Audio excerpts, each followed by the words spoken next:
तो जो जिस बारे में मैं बात कर रहा था कि कैसे आपको अपना एटीट्यूड रखना है, किसी भी परीक्षा के लिए एटीट्यूड बहुत मैटर करता है। तो आपको भी एटीट्यूड ऐसा बनाना है कि आपको उस परीक्षा में क्या चाहिए ये क्लियर होना चाहिए। सिर्फ परीक्षा में ही नहीं, आपको जिंदगी में आपको अपनी लाइफ से क्या चाहिए, जब तक ये क्लियर नहीं है तब तक बहुत मुश्किल है कि कैसे चाहिए। आप ये डिसाइड करो कि आपको चाहिए क्या। अभी ये पेट की परीक्षा एक एग्जाम्पल के तौर में मैं यूज कर रहा हूं कि पेट परीक्षा में आपको चाहिए 85 प्लस। अब आपका गोल क्लियर है 85 प्लस। अब इसको कैसे पाना है ये डिसाइड करेंगे। उसके लिए करियर टीवी है, उसके लिए मैं कह रहा हूं ये सब्जेक्ट हैं आपके GS, Hindi, maths, reasoning and English.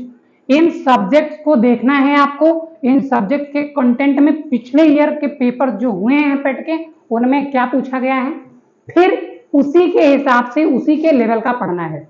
मैंने पहले भी क्लियरली बोला है कि आपको नॉलेज ओरिएंटेड अभी नहीं पढ़ना है, आपको पढ़ना है एग्जाम ओरिएंटेड। जब आपकी ऐसी पढ़ाई हो जाएगी, आपके एग्जाम में 85% प्लस मार्क्स आना निश्चित हो जाएगा। बस मेरी आज की क्लास में बस मैं यही कहना चाह रहा हूं फाइनली कि आपको अपना एटीट्यूड मेंटेन करके रखना है। एटीट्यूड कुछ भी हो, जैसे मेरे साथ में इसमें बहुत सारी चीजें ऐसी हो रही हैं जिनको अभी के लेवल पे बताना बहुत मुश्किल है। जो मुझे पर्सनली जान रहे हैं वो शायद महसूस कर पा रहे हैं, बट मुझे पता है कि मुझे क्या करना है और कैसे करना है, और मैं कर रहा हूं, मैं करके भी दिखा दूंगा। आपको भी अपना एटीट्यूड ऐसा ही बनाना है। आपको पता होना चाहिए कि आपको अपनी जिंदगी से क्या चाहिए, फिर कैसे के सवाल आता है।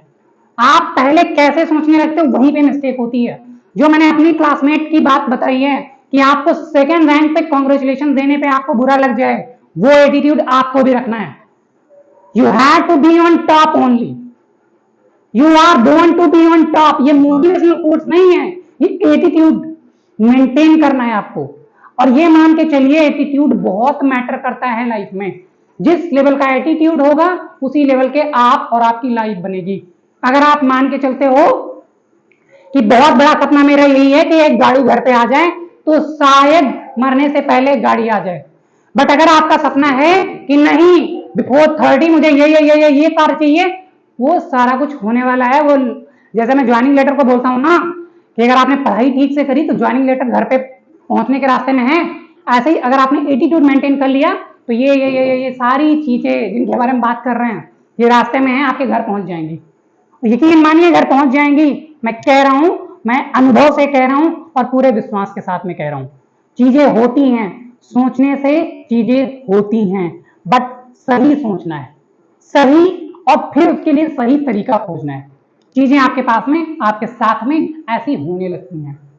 कैसे पढ़ना है, किसी चीज को कैसे मेमोराइज करना है, तो इसका भी कॉन्सेप्ट मैं अपनी बीएड की क्लास का बताता हूँ कि जब मैं बीएड कर रहा था तो एक मैम थी दीपा मैम। उनका क्या था, वो 10 मिनट की क्लास करती थी, उसमें 7 मिनट बताने के बाद में 3 मिनट में कोई ना कोई एक कहानी ऐसी बना करके शायद अपनी लाइफ से या कहीं से भी जो उन्होंने एक्सपीरियंस करी होती थी वो बता देती थी। इससे क्या होता था, वो 7 मिनट का जो कहीं ना कहीं हम लोग जब सीरियसली पढ़ाई करते हैं तो हमारे दिमाग को ज्यादा मेहनत करनी पड़ती है, तो उससे हमारे थोड़ी सी बोरिंग जो हो जाती है क्लास, वो 3 मिनट में उसको वो 7 मिनट का चीज डाइजेस्ट करवा देती थी अपनी कहानियों से चीजों को रिलेट करके। मैंने तब नोटिस नहीं किया था, जब मैं वहां से आ गया हूं। अब जब मैं पढ़ता हूं या मैं किसी चीज को किसी को एक्सप्लेन करता हूं, मैं भी जब जाने अनजाने वो तरीके यूज करता हूं तो मुझे पता चलता है मैम भी ऐसे तरीके यूज करती थी। आप लोग भी ऐसे करो। किसी भी चीज को आपने पढ़ा, जैसे मैं कह रहा हूं जैन धर्म और बौद्ध धर्म की बात कही मैंने कि जैन धर्म बौद्ध धर्म में 24वें तीर्थंकर कौन थे, जन्म क्या हुआ था, मृत्यु क्या कब हुई थी। अब आप क्या कर सकते हो इसमें, आपने देख लिया कि जन्म कब हुआ, आपने देख लिया मृत्यु कब हुई, अब आप अपने दिमाग से पूछो यार कितने साल इनकी लाइफ रही होगी।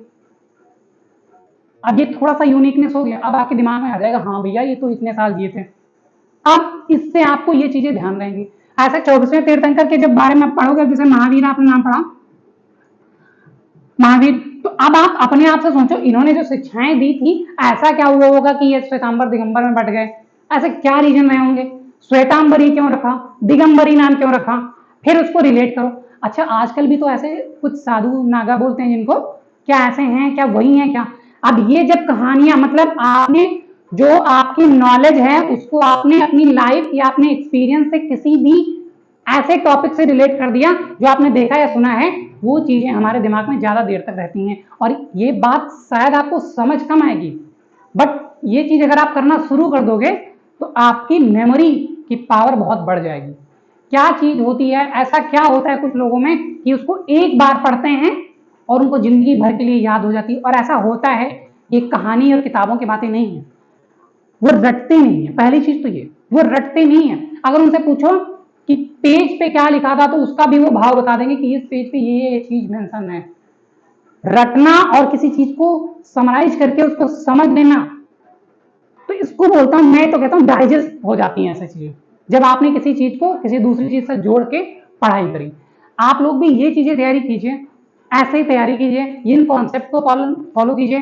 दूसरा ये है कि पढ़ते सभी हैं, कुछ ना कुछ यूनिकनेस आपको अपनी पढ़ाई में लानी होगी। पढ़ाई की शुरुआत कहां से करेंगे? एटीट्यूड से। पहले आपको अपना एटीट्यूड मेंटेन करना है।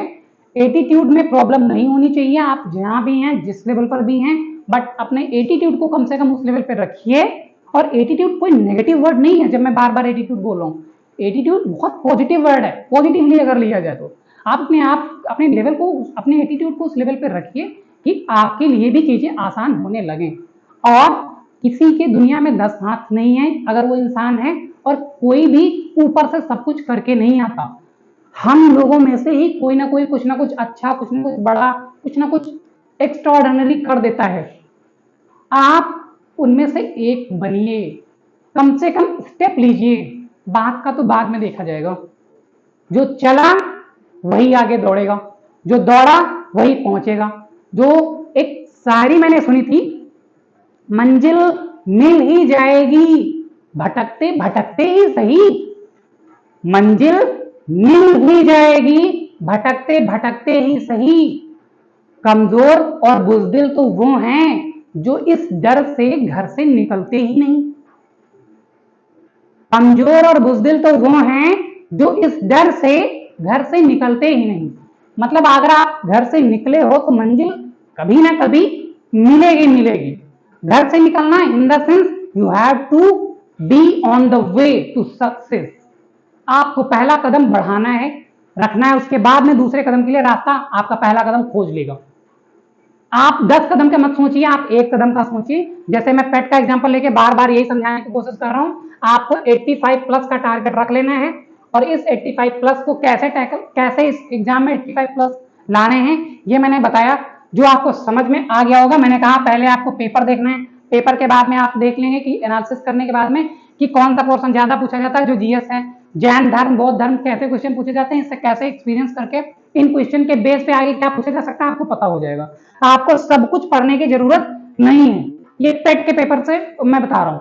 फिर आपको हिंदी, और हाँ एक जानकारी ये है, हिंदी की क्लासेस मैं भी आपकी कंटिन्यू करूंगा। मैथ्स वाले सर ले रहे हैं, रीजनिंग की क्लासेस बहुत ही जल्दी आपकी शुरू हो जाएंगी। और इंग्लिश, इसका पोर्शन बहुत कम होता है, इसको लास्ट में मैं कराऊंगा, ठीक है। जीएस की क्लासेस आपकी टीचर जीएस वाले सर ले रहे हैं, ठीक है। बहुत जल्दी बहुत अच्छी शुरुआत फिर से हम लोग करने वाले हैं। परिस्थितियां थोड़ी सी बिगड़ती हैं, ठीक है, इतना जल्दी बिगड़ेंगे नहीं अनुमान था। निपटने के लिए हम भी तैयार हैं, निपटने के लिए हम भी तैयार थे। डर नहीं है, रुकना नहीं है, थकना नहीं है, चलते जाना है। मंजिल मिलेगी एक दिन, भटकते भटकते ही सही। कमजोर तो वो हैं जो घर से निकले ही नहीं। मैंने कहा था ज्वाइनिंग लेटर आपका घर पे है, अगर आप मेरी बात मानोगे तो यकीन मानो बहुत जल्दी आपके घर पहुंचेगा। इसी के साथ में आज की इस क्लास को खत्म करते हैं। जय हिंद, वंदे मातरम, जय कैरियर टीवी।